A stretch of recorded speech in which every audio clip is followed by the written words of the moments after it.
today I wasn't so lucky. I mean, it wasn't just a regular funeral, was it? All Sharpwood showed up. Can you imagine? I had a teacher, Mrs. Dawson. I haven't seen her since the 3rd grade. Figured she'd moved or died. I mean, it's not easy to lose track of someone in this town, right? And today, I'm looking at her in the crowd, all alive and healthy. Imagine, right? And the crowd was huge. It wasn't even a crowd, more like a whole river of people. I mean, you look at all of them and you can't even see the end. All the roads were blocked. Just thinking. It's weird. There's this dead guy who's making it so an alive guy can't get his groceries on time, right? I mean, I just wanted to say, I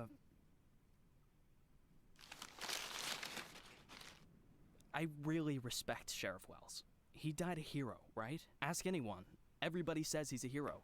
But I'm just saying, I got a job to do. I don't want to lose it. Nobody wants to lose a job because it's not easy to find a new job in Sharpwood, right? So, The money's right there in front of your nose. Don't bother with the change. Mr. Nash, thank you. I just wanted to say that you don't need to call Mr. Summers. I mean, he'll be yelling at me either way. I deserve it, right? I'm just... Oh, by the way, those cigars you asked about? Caesars, right? Mr. Summers said we normally don't have them in stock, but we can order them. Maybe it'll take a couple of weeks or so, but what's a couple of weeks when it's a quality product, right? I remember one day I was looking... Forget it. I don't know how long I'll be staying. Oh, I hope. I mean, I hope that you won't be leaving too soon. You're like our best customer, or at least one of our best customers, am I right? I know there's a lot of stuff going on. Lots of folks are leaving. Even Pale Charlie left, and he's even older than you.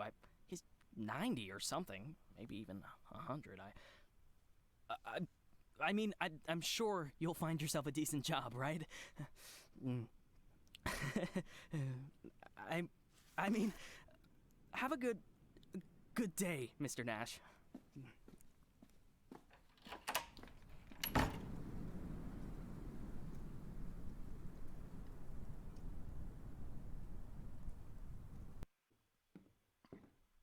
Hey, Lily. So we're getting rid of this thing tomorrow? What? We do what? That drawing thing in the hall. We're taking it down tomorrow? I already called Uncle Dimitri. He'll cart it off for us. Might even get a couple of bucks for it. Whoa. First, it's not a drawing. It's a tapestry, okay? A beautiful work of art. You didn't notice, did you? Second, it's hanging there for a reason. And third, and most important, Oh, you mean that drawing in the hall? Great. I'll get a hanger tomorrow so we can put the TV up there. Maybe a VCR, too. What do you think? Jesse, we are not taking down the tapestry. TV? That's not a bad idea. Sure, but I was thinking, well, I thought we could put a snack machine here. I'm tired of having to drive 20 minutes over to Bad Ears gas station for smoked cheese in the middle of work. Like I've got nothing better to do, right? As if You see how much space that giant thing takes up? We can put a TV up, an arcade game, probably even a pinball machine. Speaking of which, my son moved in with his wife and dairy, so we've got an extra VCR. Only thing is, he took all his videotapes with him, so we can't... Oh, no, tapes are no problem. I've got lots of tapes. Plus, if we tell the guys that everyone's bringing in a couple of movies, then we... Look, I just need you to... Hey, what kind of movies you got? All sorts. Bloody Shirt 2, Bloody Shirt 3, Bloody Shirt 4, Hard-Boiled Women, Demons on Fifth Avenue. And you've got that movie where this pilot is flying around the Earth, but he's running out of fuel over the ocean, so he makes a deal with Satan, and Satan sends him to fight an army of skeletons, and the skeleton general, you can't fuck with him. Yeah, that's The Wind Blows into Hell. One of my favorites. Goes without saying, that's every man's favorite movie. Am I right or am I right?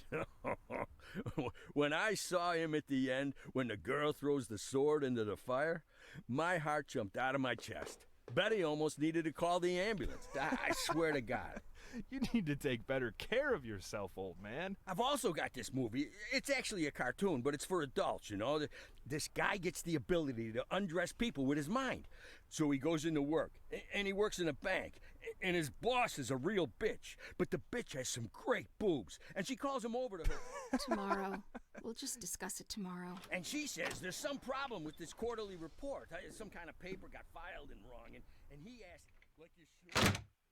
What the hell, Gail? Sit down and get ready to type. We agreed. Lily, we'll finish that damn letter of yours tomorrow. And if we're lucky, we'll even... Gail, take off your stupid hat and get back to your desk. I'm the sheriff and you'll do what I say. I'm the sheriff.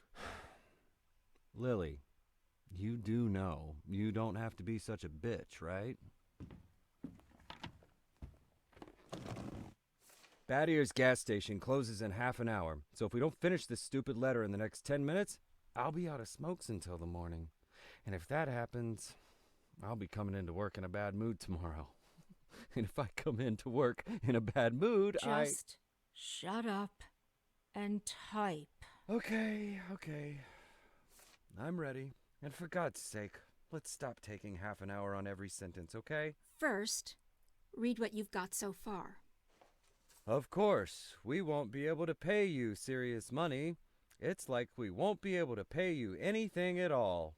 But I hope that you feel the same as me, that the safety of our native town of Sharpwood is a question of duty and honor, and not of material gain. No, not just the last sentence. Read everything from the beginning. Lily, come on. Read it from the top. Dear Captain Carter, I imagine you've already heard the sad news that has prompted me to write you. I'll be frank. This letter you're holding is a plea for help. The police department of Sharpwood All right, was deprived. that's enough. I can't take it anymore. We'll just pick up where we left off. Do you think Captain Carter will even read this? Lily, let's just finish it. And then... They got him. The guy from the flower shop, remember? He's one of the neckties. We're sure this time. Where are they taking him? Are they bringing him here? They already did. He's here. Did he have the goods on him? Has he said anything? What does he know? Well, you want to find out, or you're just going to sit there?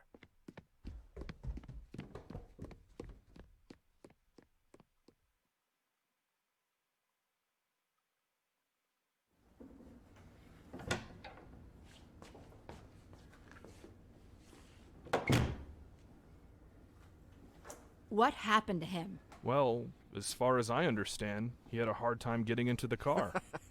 Right. Didn't like getting out of the car either. And he really didn't like the stairs. And when we handcuffed him, wow, that was no fun at all.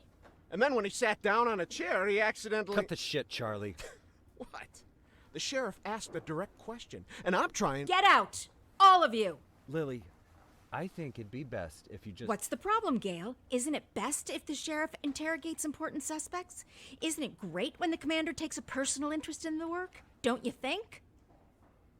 Okay, guys, you hear that? Let's get out of here.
Could at least hide the suitcase.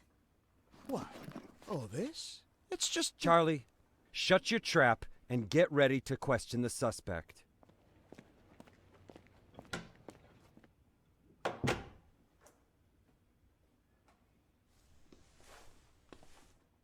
Lily, I just want You to... do understand, Gail, that this will soon be over. All of this. You understand that, right? I know, Lily. I know.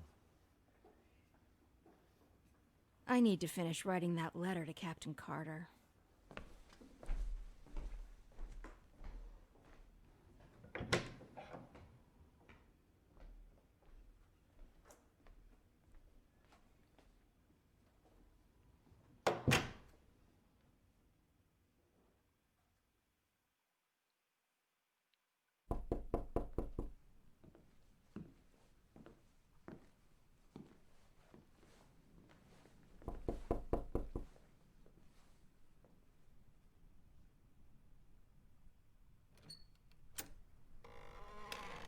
Hello, my name is Bogdan. Are you satisfied with your water supply system? I bet you're not. I am here to solve your problem. Excuse me, what? It's not so nice to run to the toilet outside in the cold, is it? Especially at our age. You go once, you go twice, and by then you've already frozen your butt off. And it's lucky it's the only thing you've frozen off. Believe me, I know what I'm talking about. And you know what I'm talking about too, don't you? Look, listen, this isn't my house. I'm just renting it. All the better. So the homeowner will pay for everything, while you will enjoy the new toilet in warmth and comfort. Are you selling toilets? You sell toilets at night? Don't be silly. We'll replace your whole water system. A new toilet in the house is, well, it's the cherry on the cake. You're right. I'm here a little after hours. Well, you see, our farm is just taking its first steps in this business, so I can only visit my customers after I'm done with my day job. But a toilet inside your house is doubly good at night, right? Do understand your needs, sir. I myself had to run to the toilet outside for 20 years every night. But when I finally got a toilet inside my house, Please go. Just go. I want you to leave. I know what you're thinking. You think that in such a small house there's simply no room for a toilet. But I assure you, if you just allow me to come in for a moment... Leave right now. I'm asking you to leave. I just want to save both of us some time, that's all. I know that you'll change your mind. The next time you need to go in the middle of the night, you'll remember me and think, damn, that guy was right. A toilet in the house is what every adult man needs. So, why don't I've asked you to leave. You need to leave. Now. Leave. All right. But I bet you won't last a week before you change your mind. I'm telling you right now, you won't last a week.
We could hardly shut the guy up.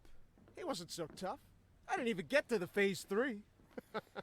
Phase 3 is where We don't have a lot of time. They're moving their headquarters, but we should be able to nab most of them if we hurry. It's north of here, the old summer camp. But they never keep the goods at their headquarters. They always use a different place, usually an isolated house on the outskirts. Most of the time, these places have random tenants who don't even suspect that there's anything hidden under their floorboards. That way, the drugs can never be linked back to the neckties or the neckties to the drugs. You remember that little tavern called Frissetti? We went drinking there after graduation and broke that big mirror. Mr. Blaine's converted it into a house, and now he rents it out for almost nothing. 2 weeks ago, an old man moved in, and under his floorboards, there's 27 kilograms of heroin. I'm starting to think that guy is leading us around by the nose. I'm betting there's 4 or 5 armed guards at the house. But you said it's a small place, right? Well, I bet there's 2 at least. I don't believe they just left the stuff under some old man's floorboards. Even if there is an old man living there, I bet he's in on it. Hey, maybe old man is just a nickname. What do you think? I bet he's a right cutthroat, hunkered down there, ready to ambush us. Maybe he already... Well, you and Corey, go check it out. Take 2 cars in case it's not just an old man living in the house. Whoever you find there, bring them in. And don't forget about the heroin.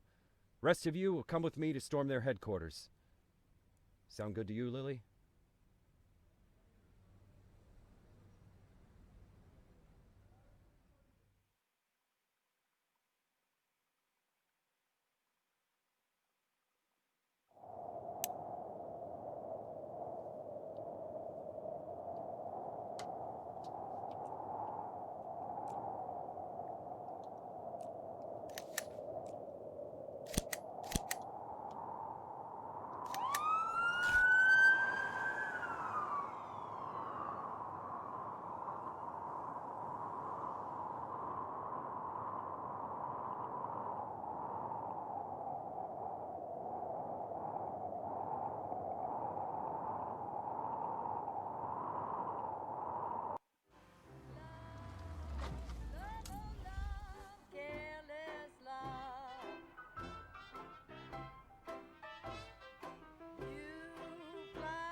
Sharpwood Sheriff's Department.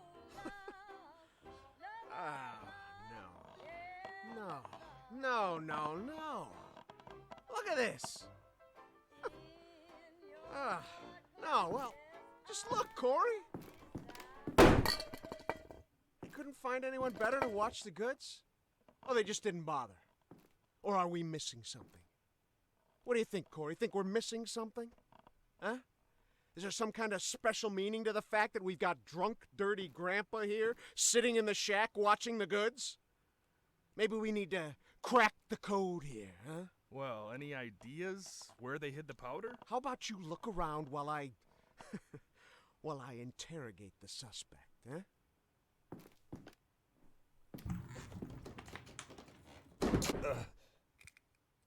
You. What's your name, old man? Boyd. What did you say, old man? You need to answer nice and clear when a police officer speaks to you. My name is Nash. Warren Nash. I'll tell you something, Warren Nash. 15 years on the force. I've seen all sorts of dirty shits. This town isn't exactly upscale, in case you haven't noticed. I've caught thieves, caught rapists, murderers, and drug traffickers. All part of the job, you know? I'm doing my job. Nice and easy, like a professional. But here you are. This filth, you don't make it easy to be easy. Filth like you drives me up the wall. With scum like you, I just can't keep up the cold-blooded professional attitude. I just can't. You know why, Warren? Because... Oh, I'm sorry, Warren. I'll be just a second, all right?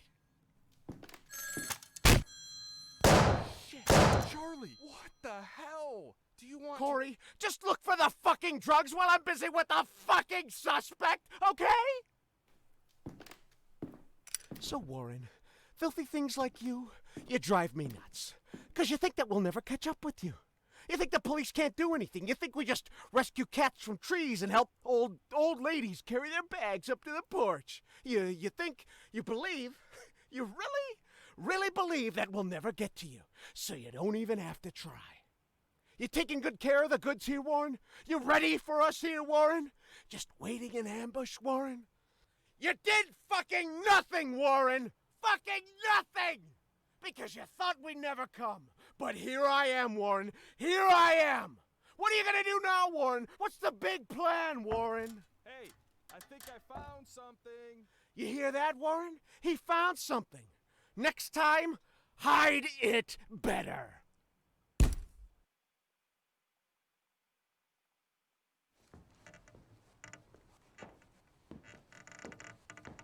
Well, this looks like 27 keys of heroin to you?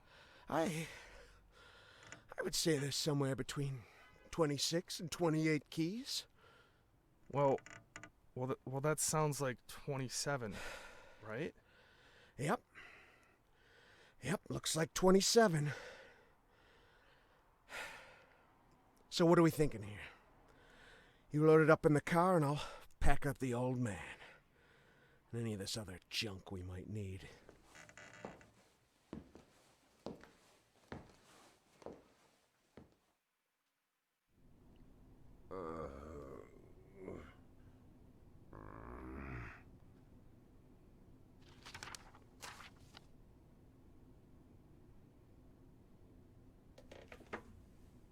I'd like, I really need to talk to the sheriff as soon as possible.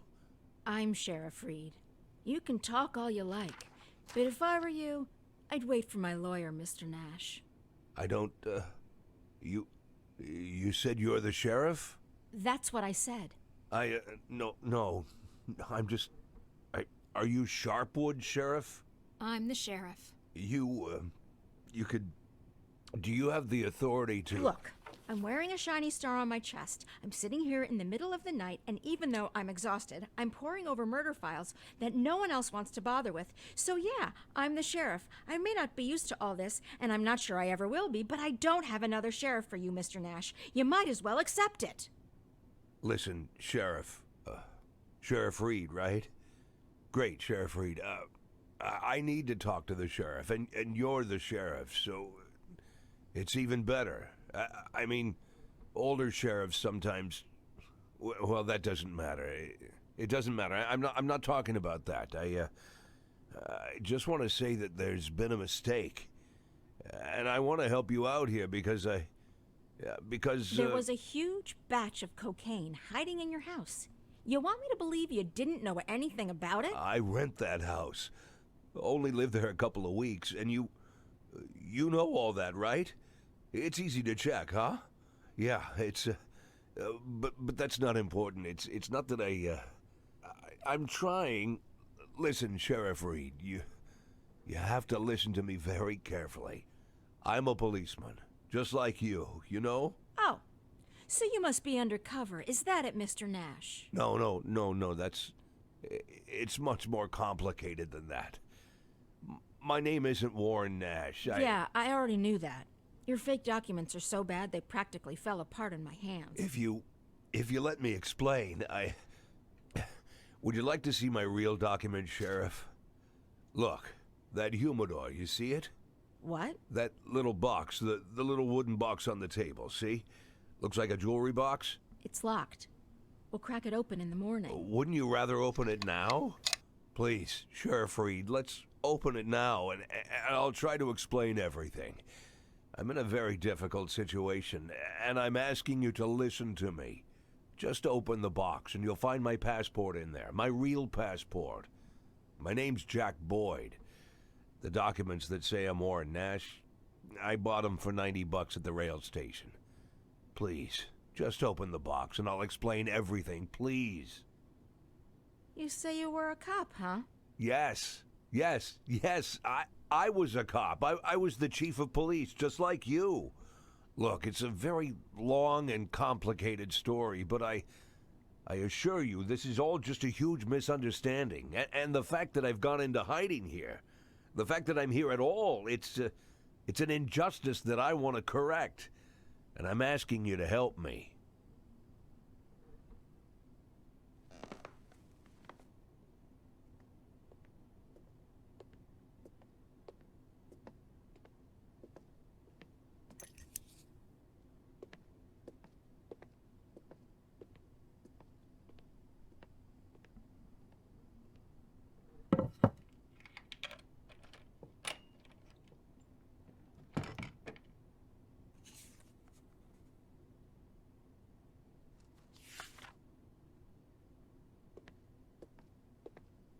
Sheriff Reed, let's talk. I'm begging you.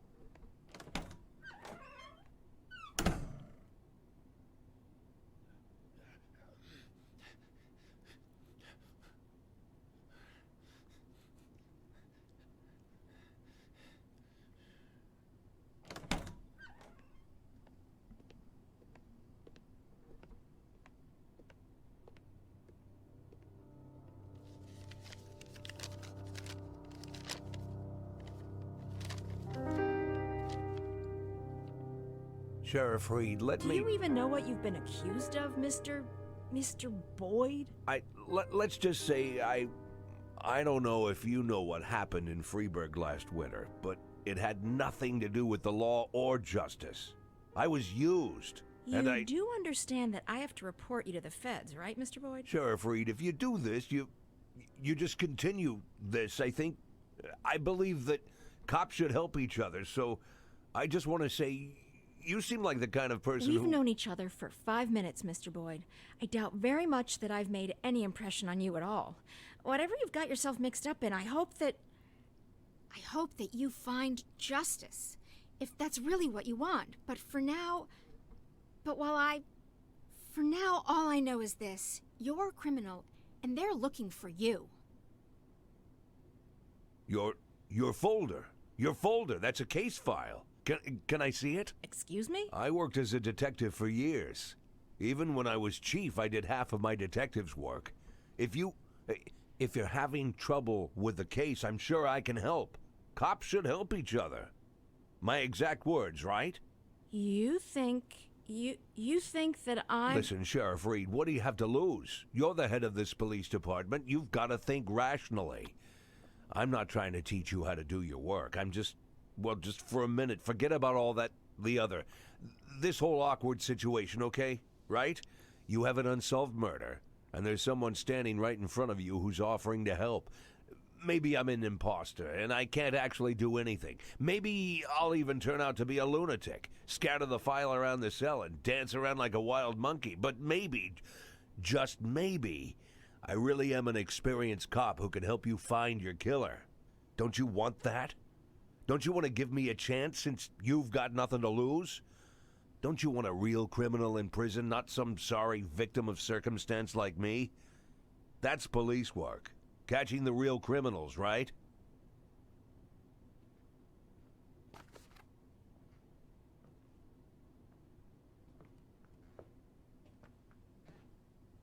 I guess I'm going crazy.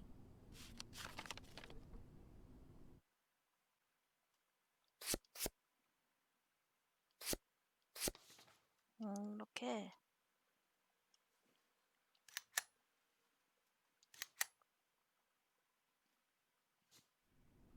Look.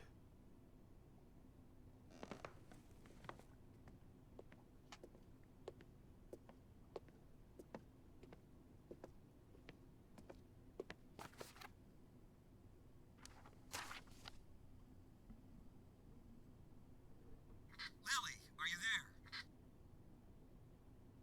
Lily! Lily here. Come in. Can you grab the box of flashbang grenades and get over here? There's no time to lose. Copy. I'm on my way.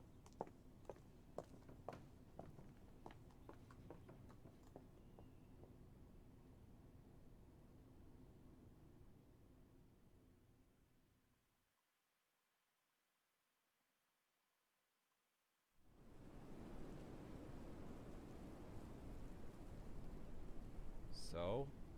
I'm not seeing anything. Lily, it's time. Yes, just let me look at the plan. Lily, we've got everything covered. Gail, I need to take a look at the plan. Gail, the plan? Lily, do you want to look at the plan or do you want to change the plan? I need to see the plan before I decide whether I need to change it. Gail?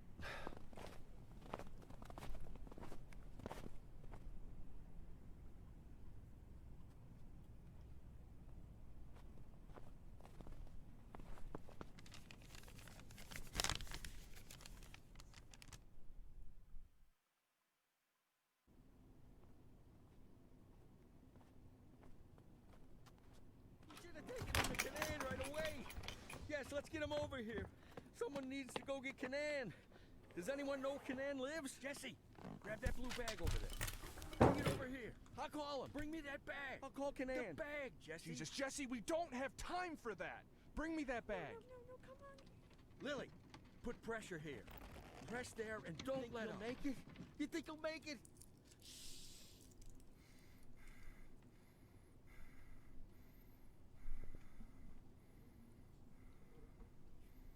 We need to put something under his head. He's dead, Lily. Lily, he's dead. Gail's dead. Now you can call Canaan.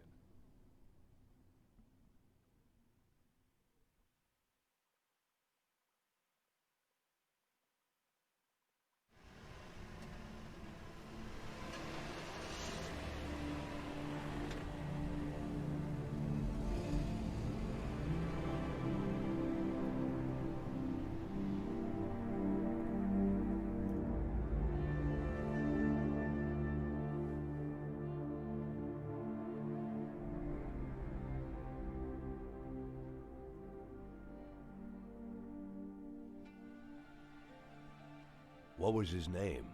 I mean the deceased officer. What's his name? Gail Greenberg. Were you close? No, but... No. We went to school together. Sheriff Reed, Sheriff Reed. Ha! Sheriff Reed. If my dad could hear you say that, he'd died of laughter. He'd laugh like a madman, choke on his favorite meatballs even. Sheriff Reed. Call me Lily. My aunt lived in Freeburg. She sold flowers. Had her own store, a little shop. My mother and I used to visit during the summer. You have warm summers there. Warmer than here. Anywhere's warmer than here. So, what happened in Freeburg? Mr. Boyd? That's a very... I'm sorry. Forgive me, Lily. I begged you for a chance to tell you everything, and now I don't know where to start. You were slandered? You could say that. So you aren't guilty of anything? I'm plenty guilty, but not what I've been accused of. I was just a fool. A blind fool. You're right, Mr. Boyd. I'm sorry? The sheriff's job is to think rationally. I figured I might be a shit cop, but at least I can think rationally. Now I'm not so sure. Lily, listen to me. You aren't guilty of anything. I've been a police chief going on 13 years, and I can't say that I never... Let's just say it's a difficult job. It gets complicated. And to put you in this position, it was, I just want to say Don't that... be shy, Mr. Boyd. I don't make much of a sheriff. Is that what you wanted to say? Because I completely agree with you. Lily, listen to me. I'm a policeman. Whatever position I'm in now, whatever this is, whatever my official status, I'm still a policeman. I'm a policeman and I know how to do this job, and I will help you. Cops should help each other. Isn't that what we were talking about earlier? Don't you agree with me?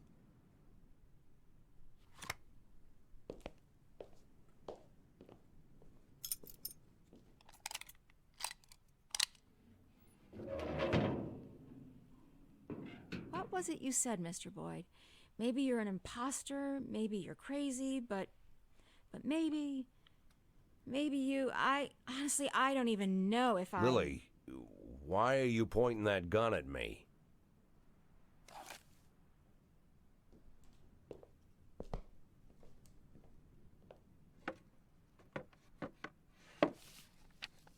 Can I get out of this cage?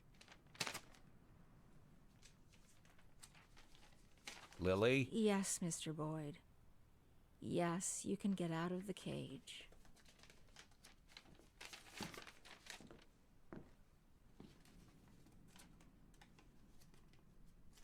You want me to...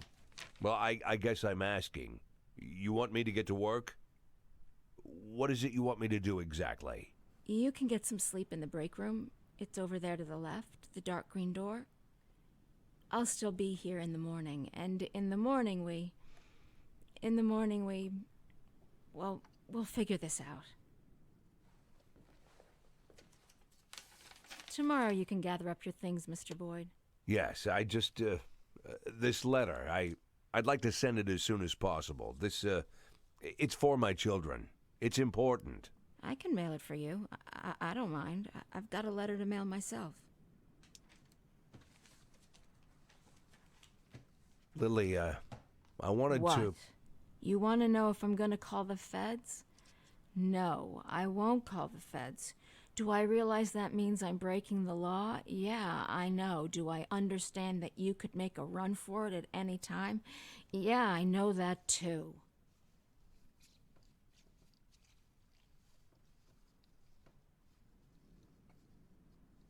I'll see you in the morning.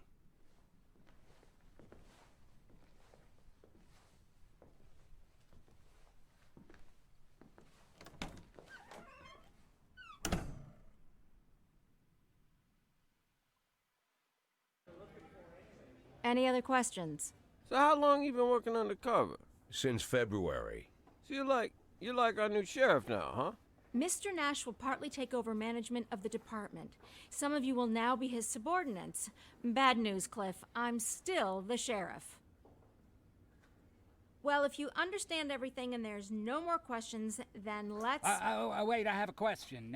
When are we going to take that thing down? I meant questions for Mr. Nash. Then I have a question for Mr. Nash. Mr. Nash, when are we going to take that thing down? When are we taking that thing down? We're not taking it down. Sorry, bud. Looks like it's staying up. That's enough. Everybody back to work.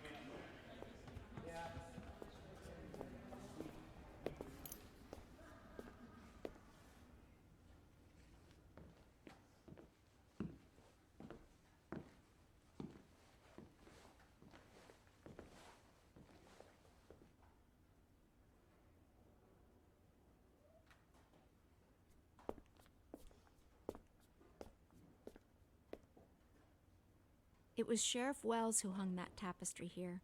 He said he made me his first deputy because I was the only one who understood what it says. Well, now there's two of us.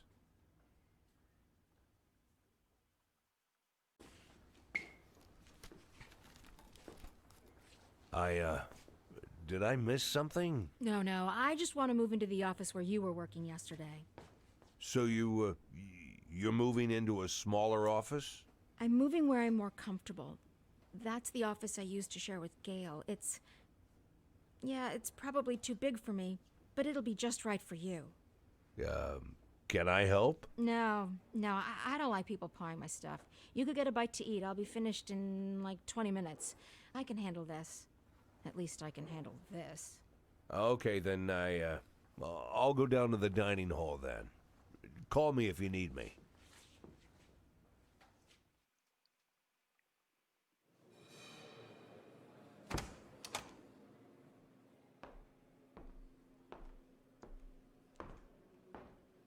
Ah, Mr. Nash.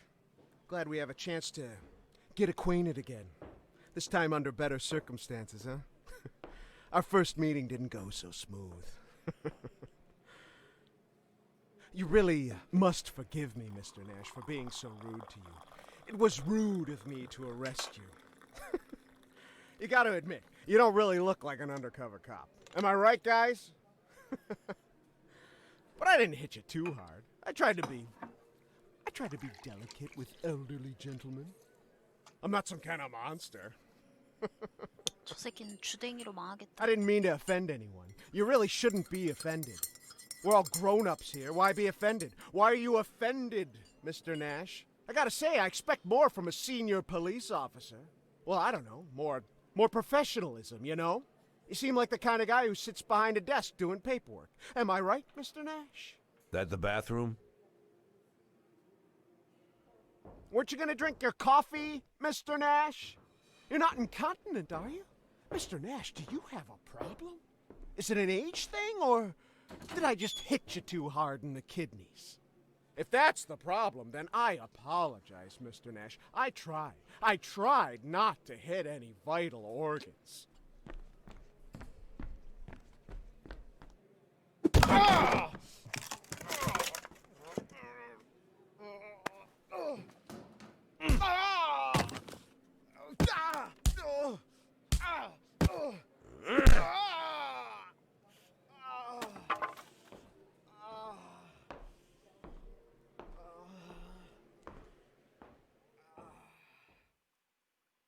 그래도 좀 맞아야 돼, 너는.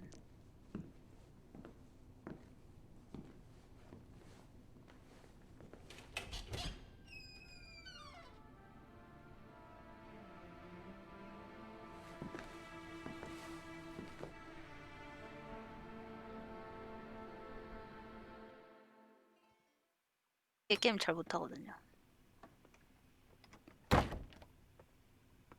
Mr. Nash, could you come over here for a second? We need to talk. Dr. Kanayan just... Hold on! 1 second. Tip, what the hell? What are you trying to do? Don't you remember what happened to Vic? You want that thing to explode in your hands? You want to lose your fingers? Put it back right now. Until you get some new cartridges, no one touches the shotguns. We agree. Aw, come on. I'm not gonna shoot it. I just wanted to use it to scare old Kleiner. Want to see that stubborn idiot shit himself. Yeah, he's probably going around in diapers. You seen that fossil recently? You don't think... I am not listening. Just put that thing back. Damn it, Lily. Stop acting like you're everybody's mother. I'll stop playing mother when you idiots stop acting like children. Yeah. Thanks a bundle. You won't be talking like that after I... What's your name, son? Tip Rami, sir. Why do you need a shotgun, Tip Rami? To frighten an old man named Herman Kleinert, sir. He's a local cobbler. The thing is, sir, the old man's grandson, Matthias Kleinert, recently raped a schoolteacher, and now no one knows where he is.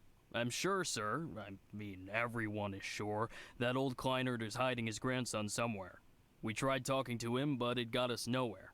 To be honest, sir, the grumpy old maniac just stood in his door waving his gun, so talking just isn't going to work. I want to squeeze the old dirtbag, sir. Squeeze him good and get him to talk.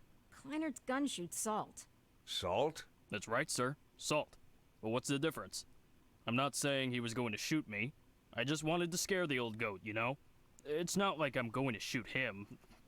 Probably. When you joined the sheriff's department, they gave you a gun, right? Of course, sir. But who's scared of a tiny little pea shooter? Everybody in Sharpwood has a gun. What else did they give you? I'm sorry, sir? When you entered service, what else did they give you?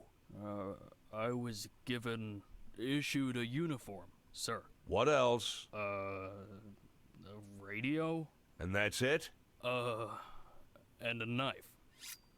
This knife? That's correct, sir. Big, huh? I guess so, sir. What do you think, son?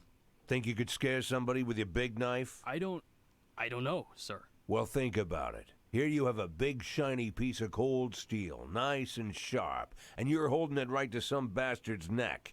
You bring it so close that one careless movement and you'll open an artery. But let's say you haven't lived such a clean life. You like to drink, so your hands are a little shaky. They shake all the time. If not today, then maybe tomorrow you'll slice someone open by accident. You think that's scary enough, son? Yes, sir. It's very scary, sir. Well, then what do you need a shotgun for, son? I'll put it back, sir. I'll put it back right now. Well, what are you waiting for?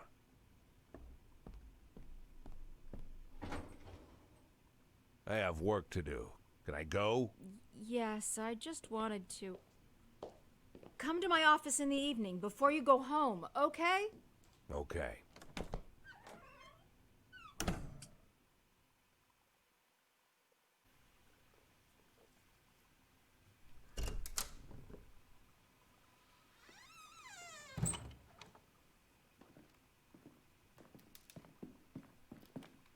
So, you want to talk?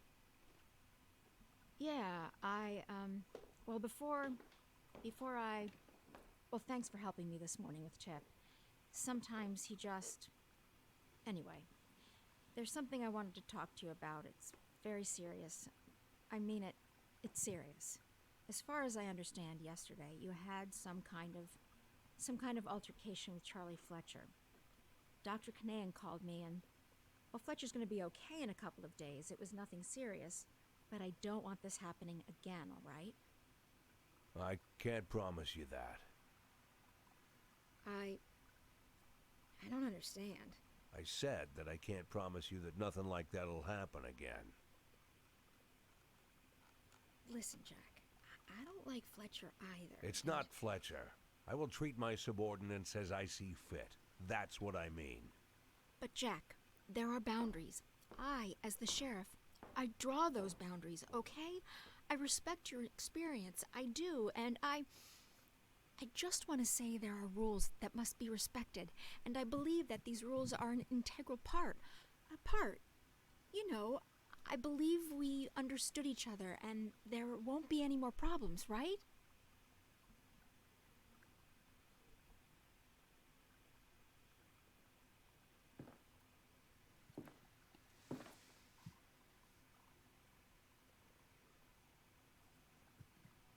Why am I here?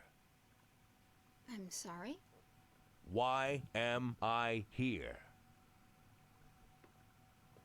Well, because I asked you to come and talk, and I... No, not here in your office, but in general. Here. What am I doing here?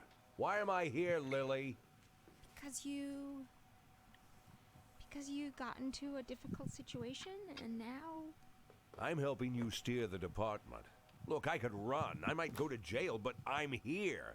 Why am I here, Lily? We could call it a mutually beneficial deal because... Why, Lily? It's a simple question, and the answer is also simple. Why am I here? Jack, I don't know what you... Yeah, it's strange, isn't it? Some bearded old man with fake documents strikes up a conversation with you, and suddenly he's... Jack, please, you know how much this... Becoming the sheriff's right hand. Actually doing all the work of the sheriff. How does that happen, Lily? Come on, tell me. Jack, I'm begging you. The answer is already in your head. I just want you to say it, Lily. Say it out loud. Why am I here? I'm begging you. Say it. Let's just... Why am I here? Because I'm a shit cop, right? I'm a shit cop. I can't do anything. Shit cop, shit cop, shit cop. Without you here to help, it would be the end. You wanted me to say that. Is that what you wanted? Are you satisfied now?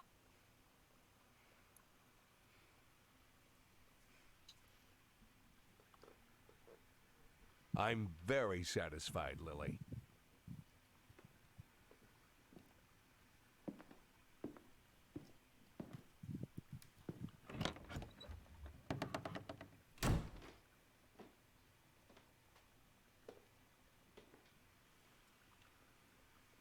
Thank you again for your time, Mr. Kogan. And thanks for your patience. Next Thursday we'll have another meeting, by which time I will have some new questions for you. If you remember something new before our next meeting, not just about Jack Boyd, but about your work in the police department as a whole, then just let me know. If you change your work schedule, let me know. If you need to leave Freeburg for some reason, well, you understand. Let me know. Don't look at me, Mr. Kogan. I don't want to be here any more than you do. If it was up to me, neither one of us Thank would you have again, to. Mr. Kogan. You are free to go.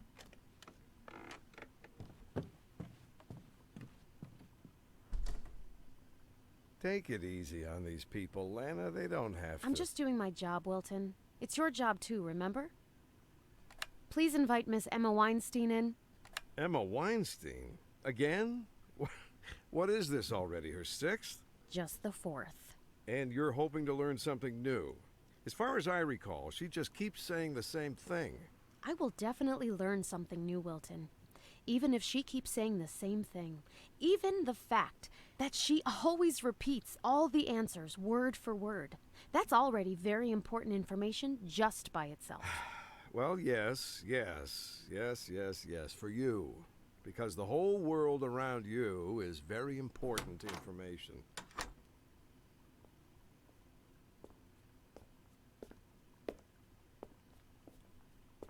Good morning, Miss Weinstein. I'll ask you some questions, some of them new, others I've already asked you during previous interviews.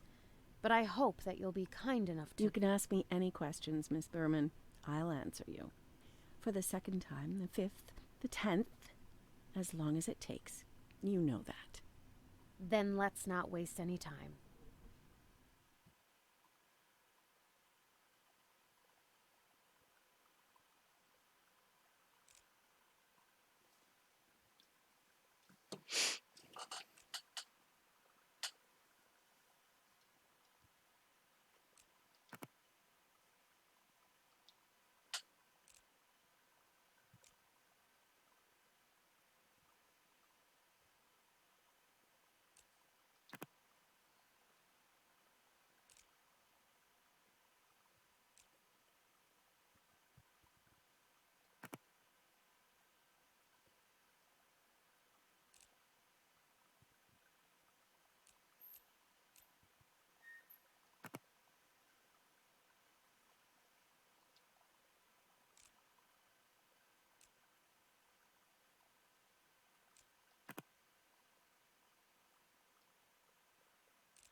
Do you see him, Pedro? Has he already ordered a drink? What? What chihuahua? Are you sure you're looking at the right guy? Do you see a basket of strawberries? Pedro, not everything is important. It doesn't matter how he's dressed. A basket of strawberries. Do you see it? Has he already started eating the strawberries? All right, Pedro. Don't worry about that. If he's eating strawberries from a basket, then he's the one we need, no doubt. Just wait until he's eaten all the strawberries and then approach him, right? Right, Pedro, right. I'll be waiting for your call. Just stick to the plan, all right?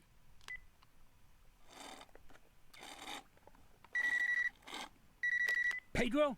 It's me. Oh, Jack. Yeah, I was sure you must be dead. Look, Fry, I know that I hear there's a federal agent who's interested in you.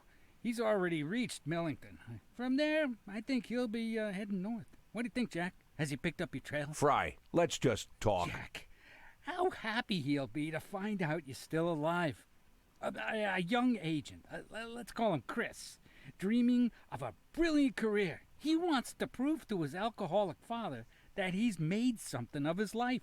And the girl, let's call her Tanya, she's recently left him. So he just loved to play the hero all over the front page and then just rub her nose in it. And Chris has an arrogant colleague, too. Let's call him Tommy, who's always laughing at him. Wait, you know what, Jack? I think Tommy's fucking Tanya. I mean, this whole time. How could I have missed it? Tommy's fucking Tanya, and worse, the alcoholic father is banging Tanya, too. I mean, they're all fucking around over there. And just think about poor old Chris. Fry, let's just... And by the way, did I mention that Chris has a bit of a stutter? Naturally, that meant problems at school. And not just at school, but at the academy, too. Yeah, he was nearly kicked out of the academy twice, even though his marks were brilliant. Imagine, they were ready to kick the guy out just because he stutters a little. No, nobody wants to have anything to do with him. You know what that's like, Jack, huh? And suddenly, our stutterer Chris, less than 6 months at the Bureau, he catches a fugitive off the federal wanted list. And not just anyone, but Jack Boyd, the king of corruption. I mean, the symbol of our whole society's disintegration. Al Capone in a police cap. Nobody else could do it. But there's just something about Chris, you know, Jack? Good Lord, Fry, it's just... Now, Tanya wants to fuck him, and the prom queen Sharon wants to fuck him, and even Susie the ballerina, who turned him down on 3 separate occasions because she didn't want to have anything to do with the fucking stutterer. Well, now Susie is showing off her pirouettes in his bedroom. And it's all thanks to you, Jack.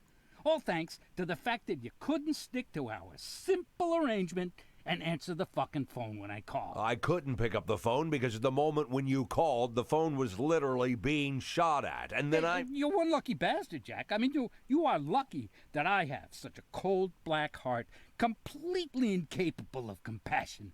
Without batting an eyelid, I will leave that poor stutterer Chris with nothing. I'll make a couple of calls, and he'll turn right around on that road he's on to Sharpwood and return to his miserable life of the lonely loser. He's just not the right man for Tanya. I mean, some people just aren't made for each other, you know. True, you'll have to pay me twice as much. Twice? 20,000? But I only just... That's not the worst of it, Jack. You not only have to pay me twice as much, but you'll have to do it 4 times as often. 20,000 a week. I hope whatever mess you got yourself in, you still got all your fingers, or at least enough of them to pull out a bank transfer. How long until the next payment, huh? 4 days? Come on. Let's talk like... Oh, I'm sorry, Jack. I have another call. I'm guessing that Mr. Cervantes just finished eating his strawberries. His what? Strawberries? Listen, Fry, I'm just asking you... Fuck.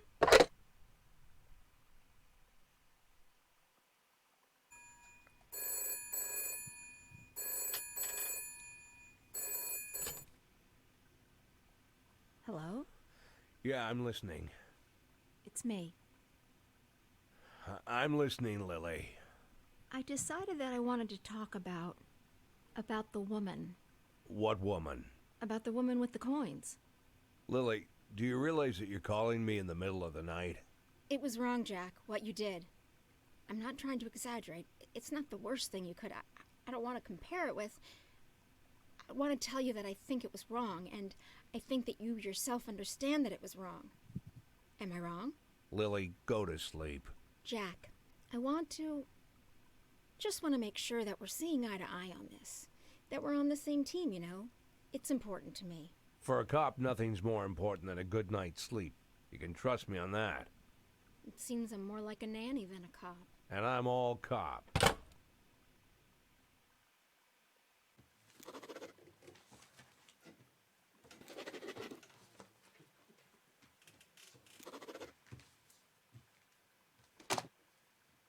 God, Lana, you know how to sneak up on somebody.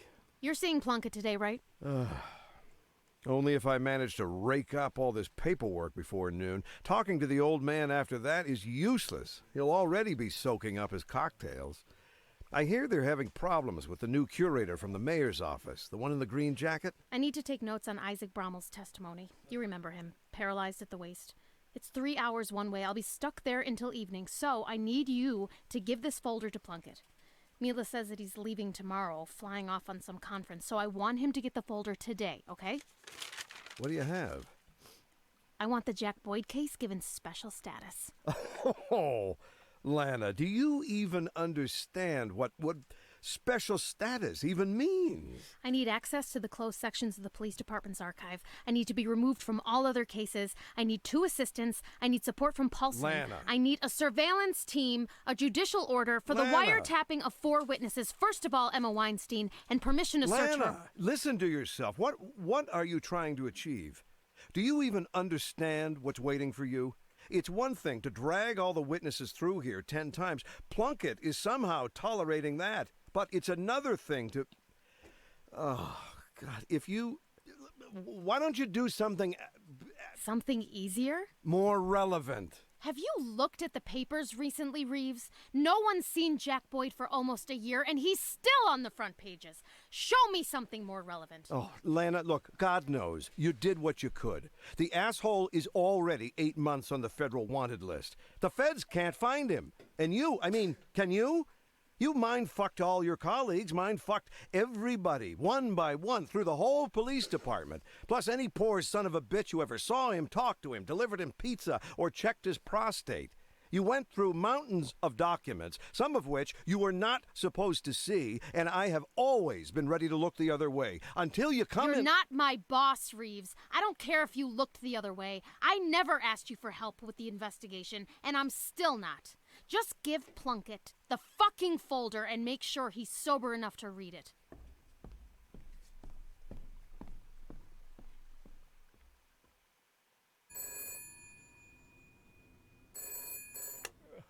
Warren Nash. It's me, Jack. I have a strange question for you. How would you say your work is going? What are you talking about? I don't mean in general, just today. The work you did today, are you pleased with what you did? What kind of question is that? I'm talking about... I need to sleep, Lily. Jack, I'm not trying to...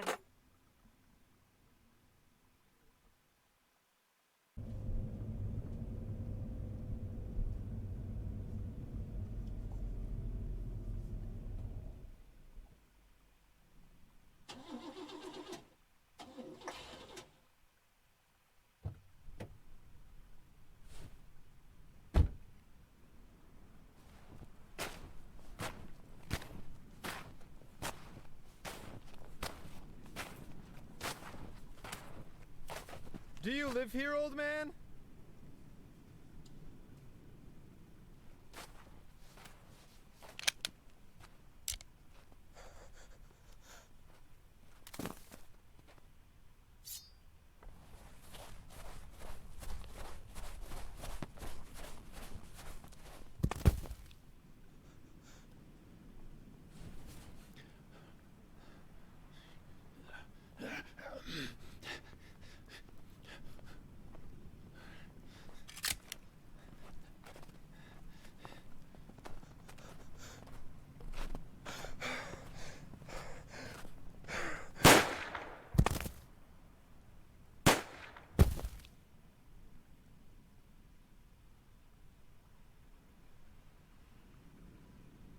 Go home, Mr. Boyd.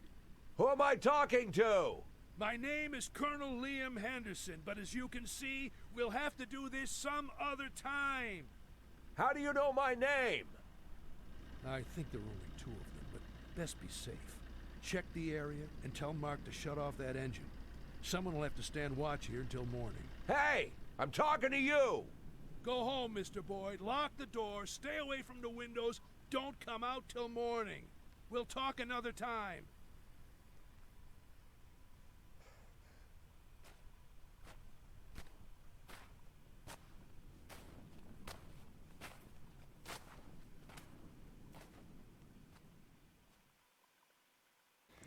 맥주의 오징어.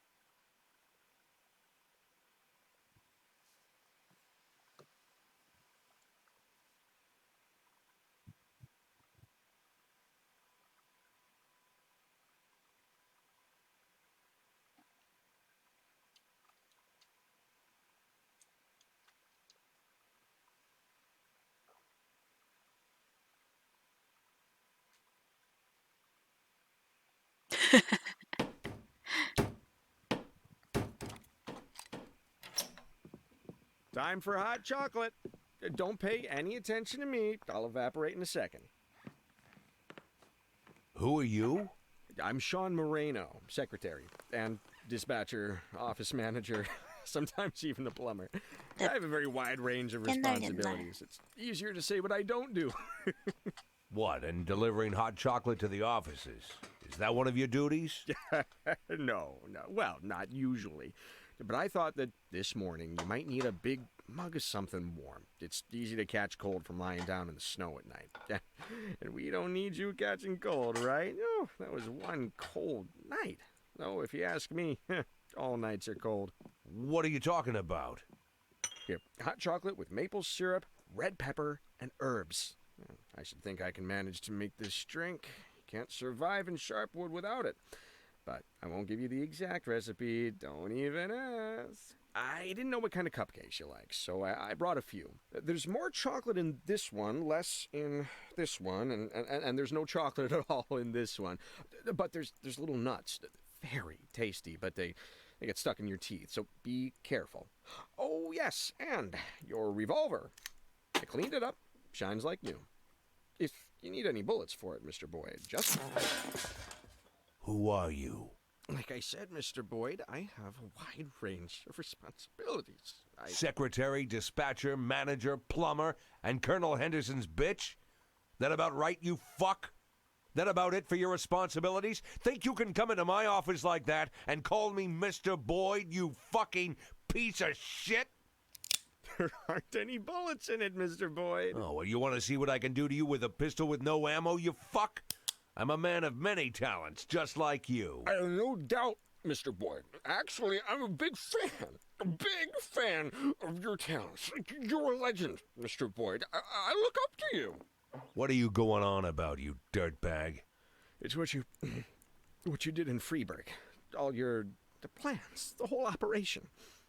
The story about the antique weapons, the Japanese businessman's money, the park construction project. I can't pick a favorite. Well, it's probably that case with the De Vroom painting. Oh, that was top class. You're the only man who's ever turned corruption into art. If someone were making a film about you, Mr. Boyd, I would... Listen to me carefully, secretary, dispatcher, manager, plumber.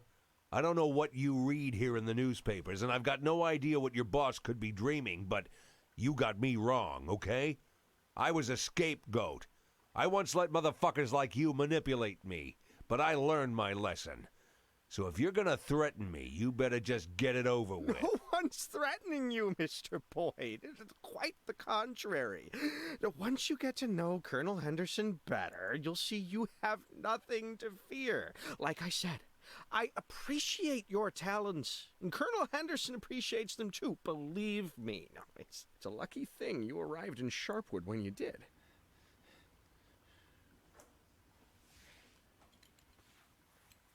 The key you used to open my office. Leave it and go. You do know that I have copies, right? I could make 100 more. I said leave the key and go. If I see you in my office again, you will drown in a mug of hot chocolate. I promise you that.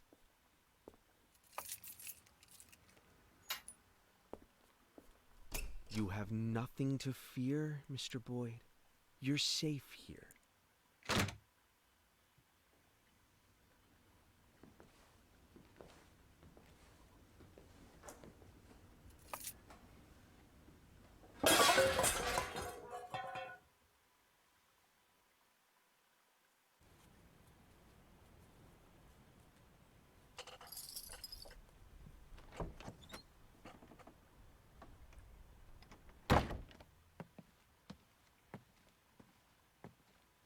I'd like to see Sheriff Lily Reed.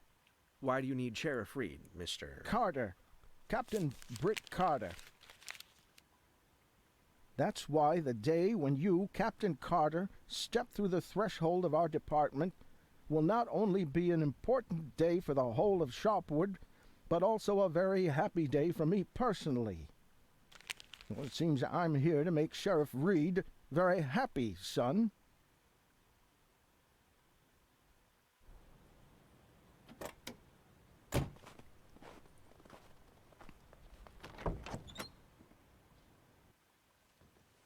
Hey, I told you to stay away from my office. It looks like we've got a problem here. And I need something that will help with these headaches. I get migraines, you know. Or is this a migraine or is it just a headache? It's not the same thing, you know. They're different things and they need different medicines. The cure for one is not the cure for the other, you know. And if something isn't curing you, it's killing you. The medicine for headaches won't help with migraines. Dr. Kanayan explained the difference to me, but Okay, do you need an aspirin? No, it's a different one. Acetaminophen. No, the one with the letter B. Well, let's just write that down. We need to talk. Now. Excuse me, Mr. Nash, but right now I'm... Hey, can't you see? There's a line. What's going on here? I just listen to the needs of our townspeople every week. I try to help them get access to food and drugs that aren't easy to come by in Sharpwood. I don't want them going to the smugglers, you know? Get back to the end of the line. Quiet. I work here. Lily, there's a man You in... work here? Well, then, I'll tell you, boy, the floor in the corridor I walked across over there is the dirtiest floor I've ever seen in my life. And if my taxes are going to... I'm not the janitor. I'm a cop. A cop? Perfect. So you have to solve my problem with the rats. I don't... Lily, listen. There's a man named Carter waiting for us in my office. Carter? Wait, Captain Brick Carter? Yes, that's him. Would you, Tip. Write down all the medications Mr. Moses needs, then do the same for the others. Get everything down in detail.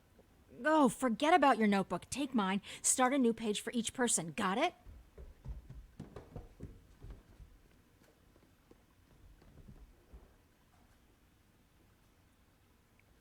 There's still one thing I just can't understand, my dear.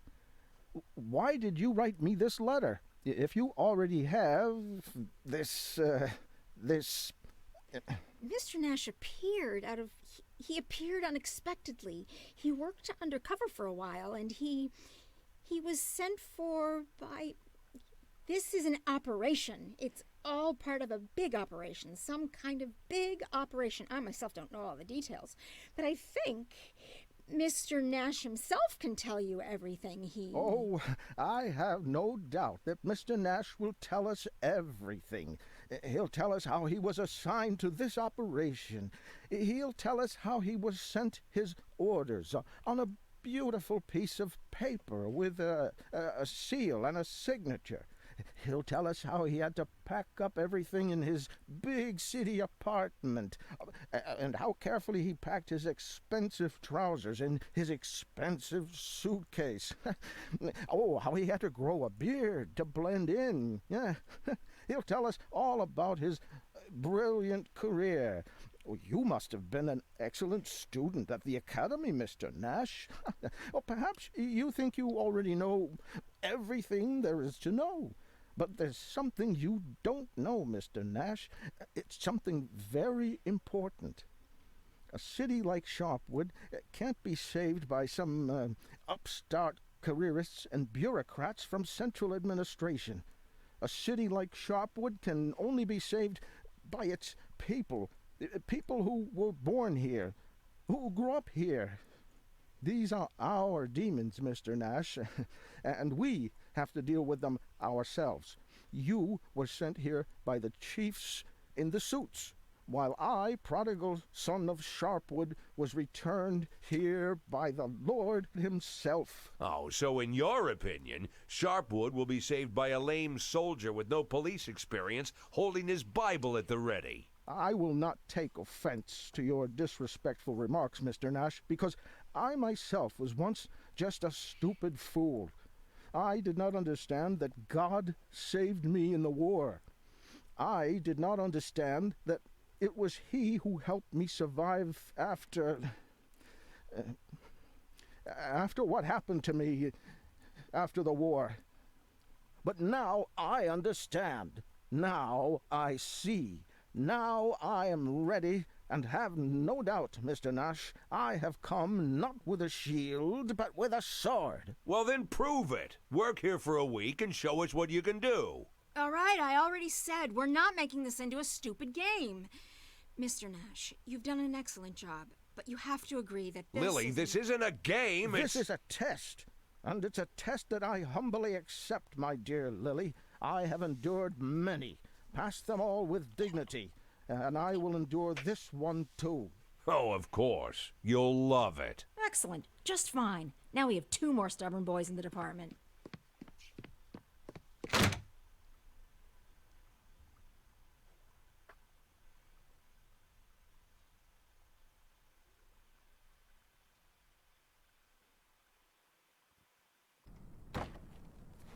Mr. Boyd, finally. I was starting to wonder if you were going to spend the night. Shut your mouth. Mr. Boyd, listen, I understand you don't talk much. I get it. After all, you would never have... Well, you wouldn't have been able to do what you've done if you were a chatterbox. Yeah? But I'm not asking you for a big speech. I'm not asking you to give me a master class in corruption. No, nothing like that. I'm only asking for one small story about the DeVroom painting. The newspapers never gave out too many details since the investigation was ongoing. But what's the difference now? What's left to hide? The painting couldn't be found, right? You made extra sure that it couldn't be found. Well, let's drink a beer sometime. Not today, no, tomorrow, or the day after, or the day after the day after tomorrow. Just whatever's good for you. You see, I'm really interested in this. How did you pick that job? I mean, what did you want with that picture? I mean, that one in particular. It's a pretty specific choice. You know, it's a controversial artist. The critics don't agree. I've never heard of corrupt officials stealing paintings. They all take bribes, just bundles of money in paper bags, you know. Of course, I'm not comparing you to those ordinary rotten geezers. Not at all. I just wanted to say that even though I don't know all the details, I see that you've got your own style. Whether you realize it or not, that's why the press called you the Caesar of corruption. You can find lots of kings of corruption in the newspapers. There's a new one every month, but I've never seen a Caesar. Because Caesar, that's not about the scale, but the style. Style is everything, right?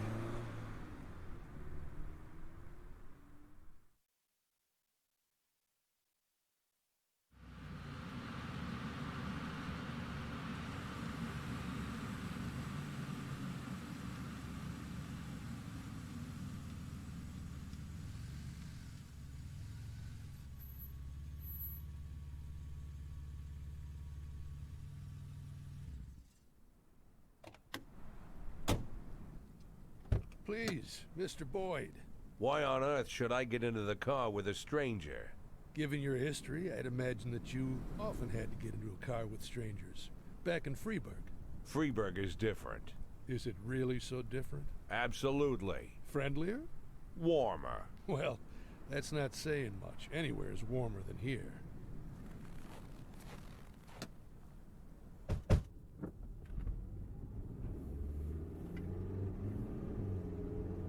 How? Excuse me? How did you know who I was? How many ads were there? Ads? Well, I'd be willing to bet that when you came here, you went looking for housing in the newspaper ads. How many ads did you look at? I don't know. Maybe a dozen. But you chose this house. Why? Because it stands away from everything. Well, that's a reasonable choice. Unfortunately, the neckties choose their houses by the exact same principle. They stash their goods in isolated houses until they can find a big buyer, but they don't settle into the house. They let someone else rent it. It's safer that way. Look, I'm not interested in how these neckties do business. I just want to know how they found out my real name. I'm not a big fan of drug dealers, Mr. Boyd, but I have to give them their due. Many of them are amazingly smart, much smarter than... Well, smarter than your average drug dealer, you know. And the man who was appointed to watch your house, Arthur Sherman, well, it turns out he's quite the brain. He even went to college. Can you imagine? Arthur is so clever that when he realized that you're Jack Boyd, he didn't report it to his bosses. You see, the Ties are a wandering gang. Yesterday they worked in Ripton, today they're here, tomorrow they'll be somewhere else. They just shoot you to be safe, and that would be the end of it. But Arthur is clever, and he knew how valuable the information was, so he did the clever thing and brought it to me. But how did he know who I was? How exactly? Ask him yourself when you get the chance. Oh, looks like we've arrived.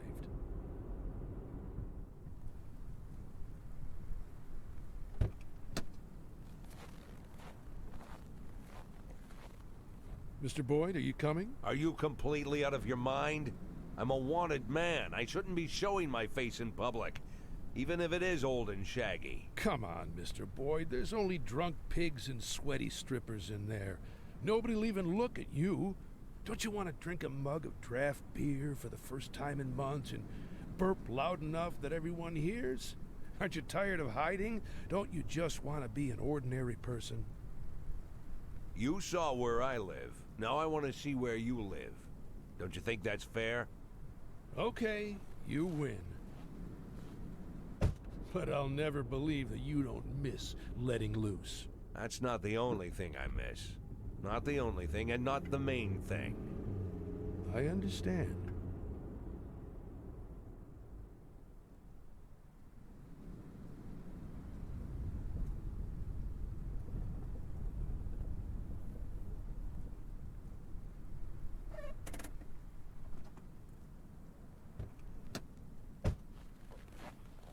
Well, here's where we live. What? We can't go inside? Well, I didn't go into your house. I stood 100 yards away. Now we're even. Don't you think that's fair? Arthur Sherman. I want to talk to him. Mick, bring Sherman here. I'm sure he must still be awake. Sean told me about this Captain Britt Carter of yours. Now, if you want, It won't be a problem. You sure? I can manage. If you have any difficulties, just let me know. I could, well... And I thought you were a smuggler, not a butcher. I don't like the word smuggler. Then maybe you shouldn't smuggle. Well, I'll put it this way. I don't like what you mean by the word smuggler. You must be right. Freeburg and Sharpwood are very different. What kind of goods came through Freeburg? Automatic weapons? Heroin? People? I'll be honest with you, I can't brag that I never had to trade in the first, second, or third, but my most popular product is canned soup. Mushroom soup comes in a little red jar. Now this is coming from a man who spent over 30 years eating a tasteless soldier's rations and not complaining. And I can assure you that this soup is the most disgusting meal in the world. When you pop open the jar with a can opener, this smell immediately bolts up your nose. The smell of despair, you know? It's impossible to suck down this vomit without thinking for even a second that your life is going nowhere. Sharpwood kids, when they grow up and leave this place for the rest of their lives, they'll always shudder when they remember this awful soup. But only the lucky ones, the few who manage to get out. The rest will live here for the rest of their days, eating smelly soup and then feeding it to their own children. Because without 12-cent soup, they'd all die. I give them this life, with the smell of despair. Bitter, but life. I don't know what cruel word to call what I'm doing, but I'm definitely not a smuggler. And I want that... There's your college boy, Mr. Boyd. Give me a cigarette. Still alive, Mr. Boyd. Oh, wow. How did you know who I was? Were you really hiding all that well? You hitchhiked on your way to Sharpwood. Well, not to Sharpwood, of course, but to Big Rift. And from there you walked on foot, but before Big Rift, a red-haired guy named Locke drove you. Picked you up at a bus stop 70 miles down the highway. Buses from Garensburg pass that stop every 6 days. In Garensburg, you spent 2 nights at the Stone Woodpecker Hotel. I called down there and had a nice chat with Mrs. Hopper, who... Just stop! So you're really that clever, Arthur Sherman? Proud of your little investigation? If I'd known this investigation would turn me into a hostage to rednecks playing toy soldiers, I wouldn't have stuck my nose in your business, Mr. Boyd. Hostage? Arthur can't leave the barracks. It's for his own safety. In addition, he likes to live by military regulations. Isn't that right, Arthur? This shit you're pulling here isn't military order. It's the middle of the night, but everyone's awake.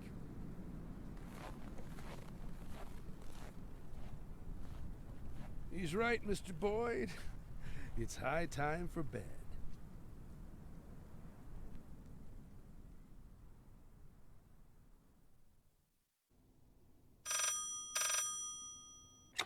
Hello?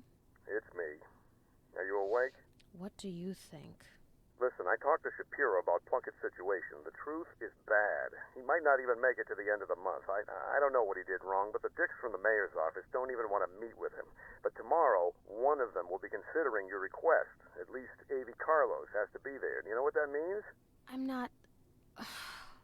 Come on, Reeves. Plunkett needs to show off, to show them that he has everything under control. He'll need to puff himself up like a tough leader, the only thing holding the prosecutor's office together, which means you're the ideal target for him to show them what a tough boss he is, you see? To put it simply, whatever happens tomorrow, just nod and don't say anything except, yes, sir, and hopefully the blowback won't get out of hand. Lana? Are you still there? You'd really like that, right? For me to always say, yes, sir, and that's it? Lana, what are you talking about? Look, I am trying to, well, sort of like trying to save you. Don't you get it? Good night, Reeves.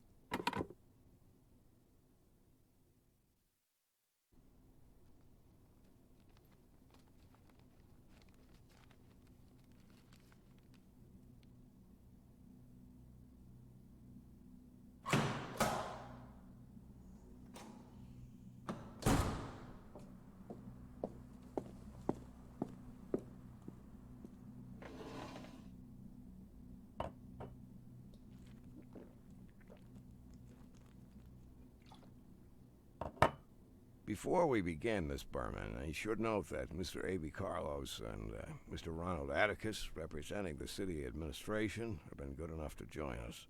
And Judge Hawkins has also kindly agreed to attend. The rest of these gentlemen, I believe you already are familiar with. Thank you, Mr. Plunkett. I'd like to start with... If you will allow me, Miss Berman, I will begin. I'm still in charge, all right? Yes, Mr. Plunkett. I didn't mean to... I would like you to answer a few background questions that will help us understand your investigation into the case of Jack Boyd. Of course, but I just don't... What's so interesting about him? Sir, you ask me why I want to catch Jack Boyd? In my opinion, it's obvious that... No, Miss Berman, I did not ask you why you want to catch him. I asked why you're interested in him. Sir, I'm not sure I understand the question. Oh, well, in that case, allow me to phrase the question more precisely. You like Jack Boyd because with him you don't feel lonely, as you said in a telephone conversation on September 19th of last year. Or maybe because you consider him energetic and full of strength, as you said on another call 4 weeks later. The whole point is that... Mr. Plunkett, sir, before you go on, I think it must be said that... You know, Miss Berman, I am a man of conservative upbringing. I always imagine there are certain obligatory rituals and relationships between men and women. Going to the movies, meeting at the cafe, walking in the moonlight. But I see that's just boilerplate romance compared with these touching transcripts. You've quite convinced me that even over the phone, you can create a very close bond with someone. So close, in your case, that it creates an obvious conflict of interest. And although your connection with Mr. Boyd didn't end under the best of circumstances, I don't think I need to explain how grossly you violated professional ethics, and even, perhaps, the law. Sir, I'm not... How did you... Isn't this the work of the prosecutor, Miss Berman, to know a little more than the others know? Information is our weapon, haven't you heard? I'm sure everyone in this room will agree. Do you think I would have reached my post if I couldn't gather information and use it at the right time and place. Everyone here understands perfectly what I'm talking about, I assure you. And I have little doubt that you understand as well, Miss Berman. Now, going against a person with information is like going against yourself. A young lady with ambitions simply cannot help but learn these common truths. Mr. Plunkett, there's something... But even truisms are sometimes worth remembering, are they not? If you'll just let me explain. I believe we're finished here, Miss Berman. You are suspended from all current duties. Your future will be decided by the disciplinary committee at a special meeting on February 2nd. Meanwhile, you're free to go. We don't need to detain our guests any further. I think they've heard everything they need to hear.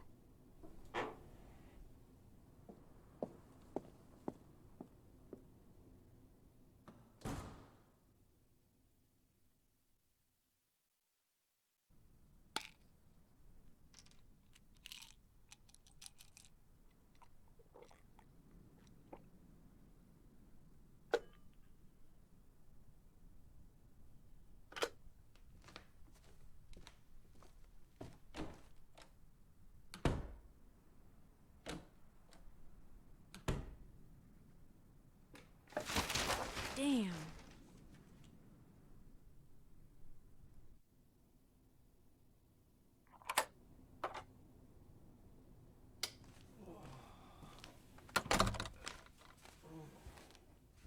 Forgive me, Captain Carter, but this is important. Don't worry, honey. It's okay. I haven't had time to fall asleep yet. You came to wish me luck? I have leads on a number of major cases that I wanted, that I've dreamed of doing. Someone's selling old weapons that they're bringing in from Ripton. Someone else is trying to... Look, it doesn't matter. You can read it all right here. The point is that we've got a lot of evidence against some small-time criminals. Relatively small time, of course. But I wanted to use them to get to bigger fish. Lily, there's only one day left. I don't have any time to get to the big fish. And you don't need to. Just arrest all of these people. Arrest them and win. Your father would have laughed if he could hear this, but I'm a gentleman, my dear. Just win the stupid competition, Captain Carter.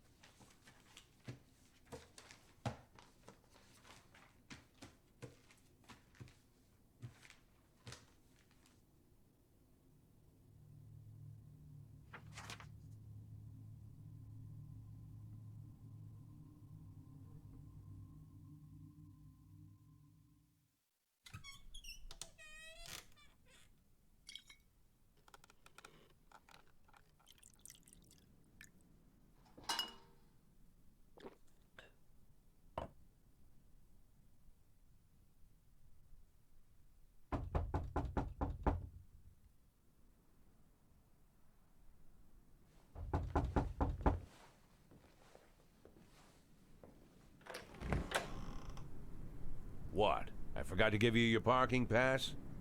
I have my pass. Didn't Jesus tell you not to drink? That's right. I don't drink. I already went through that ordeal, but you... no. Well, it's nothing to be ashamed of. Oh, I'm not ashamed. You can be sure of that.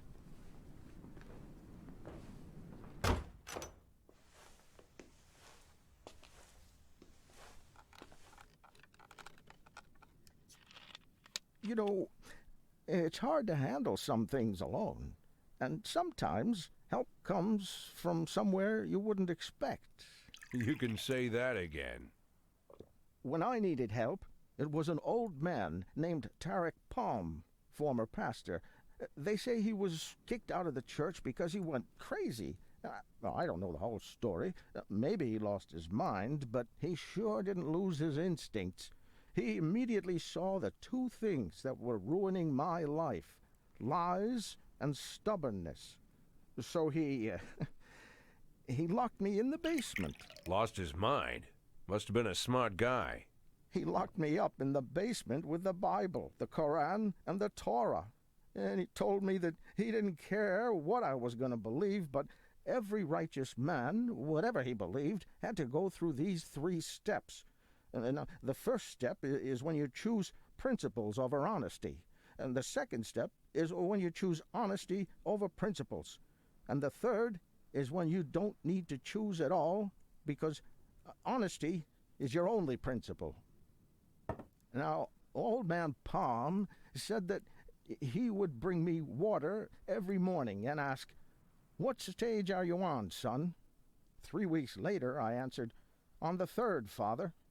And he let me go. I was a changed man, but I lied about the 3rd stage. I was still stuck on the 2nd one. Well, I guess that makes you a cheat. And I'm not going to play cards with you. Don't even ask. The competition between us, maybe it was stupid, but... It was only stupid when you won it. I cheated, Jack. I won because Lily helped me. Brought me a pile of papers with lots of leads, and somehow this one was stuck in with the other papers. Of course, I was going to phone it in right then and there, but then I thought, what will happen if I call? The feds will arrest you. But what then? Would that be the end of it? No, of course not. There'll be reporters, there'll be some kind of investigation, and everyone will be on the hook. Lily, the other cops, our ordinary townspeople, everyone. It's hard to imagine how this would hit our town. Jack, I'm sure you understand.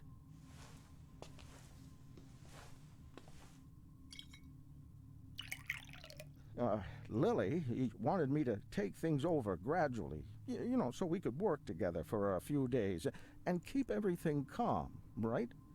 But you could keep things even calmer. You can leave early in the morning. You can disappear, and no one else in Sharpwood will ever hear from you. It'll be like you were never here. Like you got off the bus, you took one breath of icy air, and you immediately decided you needed to get out of here. I mean, after all, who would hide from justice in a freezer?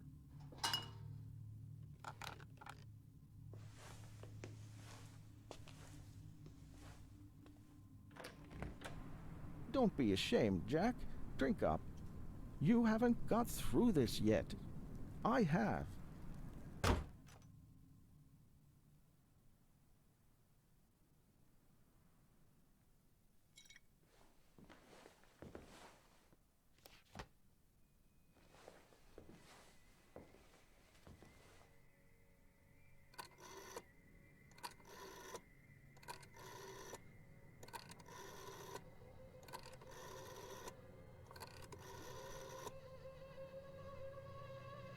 I need to talk to Liam Henderson. I know, but it's important. Yes, I'll hold.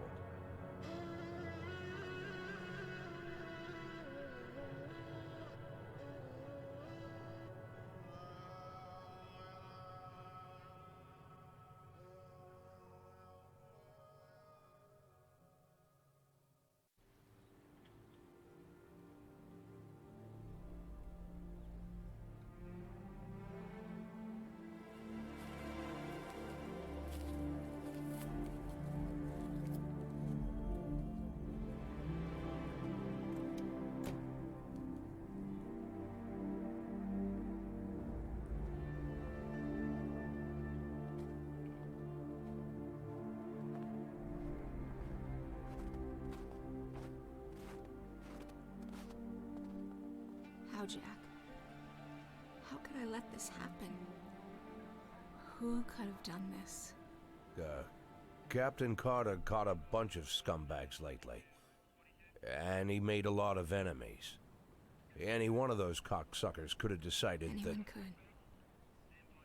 Anyone could. Anyone could have. But someone did. Anyone could, but someone decided. How did I let this happen? We will try to find Of course we'll try, Jack. Of course we'll try. The one who did this will be punished. I have no doubt. You have no doubt. Of course you have no doubt. The person who did this has to be punished. What else could happen? Lily, we did everything we could. You did everything you could. Of course. Even more. I did more. More than necessary. More than this fucking town can take.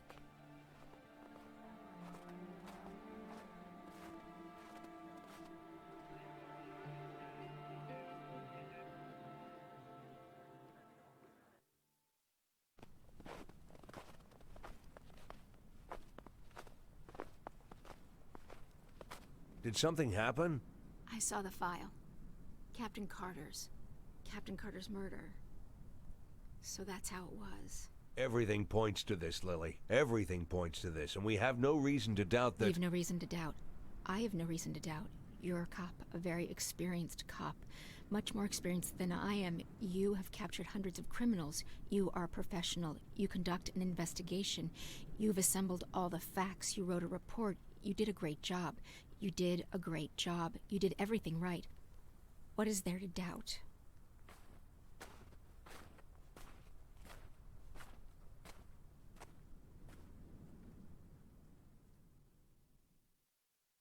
Victor, tell me honestly, are you a human being or a robot? Huh? Right? Or are you sure? Have you checked? Because it seems to me you have a set of programmed commands instead of brains in your head. Ever consider showing a little bit of flexibility? Just a little bit, huh? Ever consider that selling butter and selling gasoline isn't the same thing? Well, listen to me, Victor.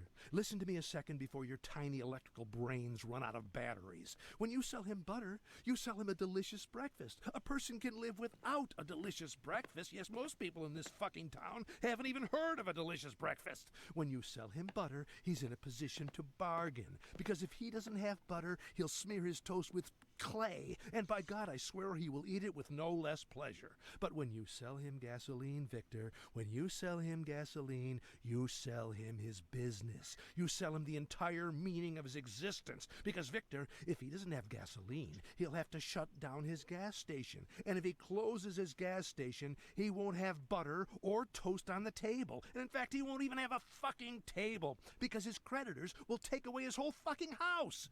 And a man needs a fucking house so that he can have a place to put his fucking table. You got the logic, right? Now see if you can digest it with your fucking electrodes or whatever you usually think with, and call me back when you come to an agreement on the price. Ah, you're already here. I'm sorry, Jack. It's a busy time of year. I gotta sit by the phone all day. I can call you Jack, right? Why am I asking? I'm already calling you Jack. Let's sit down.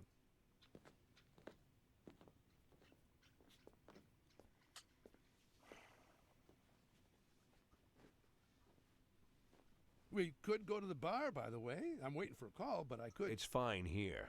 You sure? Well, as you like.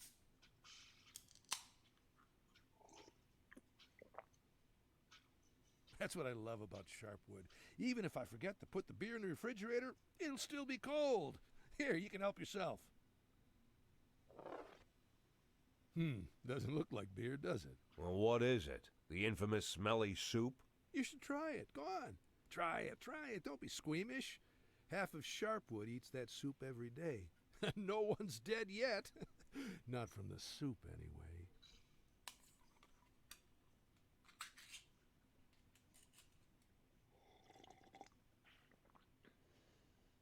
Now I see. Now I see why you'd say that anyone who lives on this soup would try to get out of here. Well, yes, but most of them stay. What do you think keeps them here? Family? Friends? Friends? But there's nothing easier than making friends. When did you arrive in Sharpwood? About 10 weeks ago? Or was it 8? And look, you're already surrounded by friends. No, it's not friends. It's the enemies. Ask anyone in the city. Ask a poor man. Ask a rich man. Of course, if you can find a rich man. They all have them. Every one of them has a man. Well, Well, how can you leave Sharpwood and allow your to go on without you? So he could plant a cherry tree in your backyard? So he, not you, could buy drugs on discount? So he could grab a nice plot of land in the cemetery? No one can allow this. The enemy must be exhausted if it takes you your whole life. With the enemy, you need to fight to the last. Once you have an enemy, you're doomed. You can't think straight. Old Sheriff Wells was doomed. He couldn't stand drug dealers. I myself don't care for him, but Wells didn't count them as people at all, despised them more than murderers and rapists, and as soon as those fucking neckties appeared in the city, he knew right away that they were his enemies. Enemies which he must overcome, you see? And even if by some miracle he succeeded, what next? What other enemies would he have invented? And the performance we arranged for him that night? He had no reason to believe that there were ties hiding in that house.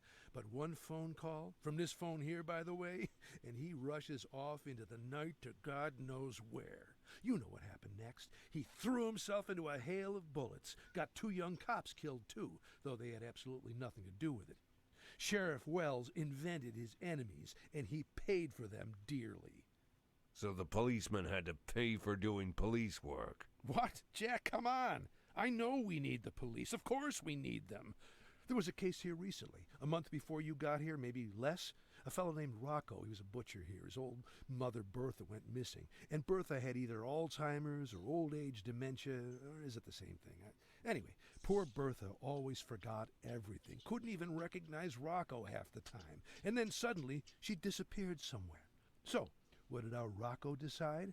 Our Rocco decided that his mother was kidnapped by Eves Menke, another local butcher, his competitor, so to speak. No, just think, a man finds his mother missing, his old sick mother who can't remember her way to the toilet, and the first idea that comes into his head, his competitor kidnapped her. He watched too many movies, I guess. So what did Rocco do? Rocco picked up the hammer, went to Eves Menke's house, cracked open his skull, then broke his brother's skull, then broke his father's skull, then went down to their basement shouting, "Mom, I've come to save you!" And the basement was empty. Of course it's fucking empty. And there he is, standing there. Goes back home, covered in blood, hammer in hand, and his mother is there, sitting in her armchair, quietly knitting. Walked around in the woods all day, then came back home. Doesn't even remember a thing about it. Now Rocco will be in prison for the rest of his life. But if he just called the police, if the cops had combed the forest looking for poor Bertha, nothing would have happened. So of course we need the police. Never imagine, Jack, that I think the police is my enemy. I don't invent enemies for myself. I won't repeat the old sheriff's mistakes, unlike the new sheriff. What, you arranging a special performance for her too? I could, of course, but what happens after that? Marino says that after Gail Greenberg's death, there's no first deputy in the department. So if the sheriff suddenly dies, anyone might take her place. And I do not need anyone. I need you. I'm sorry? You're working in the sheriff's department, unofficially, right? I think it's time to formalize your status. First deputy sheriff. It's a good start, huh? Why would Lily formally appoint me as first deputy? You're not listening to me at all, Jack. Lily invented an enemy for herself and will do anything if it means she can get even with her enemy. Believe me, run the ties out of Sharpwood and you'll get your post. She wouldn't think for a second. I'm not sure she... Just think, Jack, just think. The ties didn't just flood the city with drugs. Oh, no, that would not be enough. The ties killed her precious Sheriff Wells. Well, that's what she believes anyway. But would they stop at that? Oh, no. The ties killed Gail Greenberg. And was that enough? Not at all. Now the ties had also killed her champion, Captain Carter. As far as I know, Jack, you made sure poor Lily thought as much. You can be sure, Jack. Hatred for her enemy has all but blinded our sheriff. Like her predecessor, like her predecessor's predecessor. Consider this a Sharpwood tradition. Suppose she agrees. Although I do not really believe she will, then I'll still need to deliver and take out these ties. Is that a problem? I thought you were an experienced cop. I don't even know where their headquarters are. But I do. I learned a lot from our distinguished young student, Arthur Sherman. The scholar couldn't be held in isolation without books. He traded all the valuable secrets of the insidious neckties for the Viscount de Bragelonne. Can you imagine? Even if I can. Oh, that must be Victor. Don't worry, Jack. She'll agree. You'll see. She'll agree without hesitation. Call me when you made the deal. Just don't leave it too long. Here, little souvenir from Freeburg. Hello. What? Why does he need so much?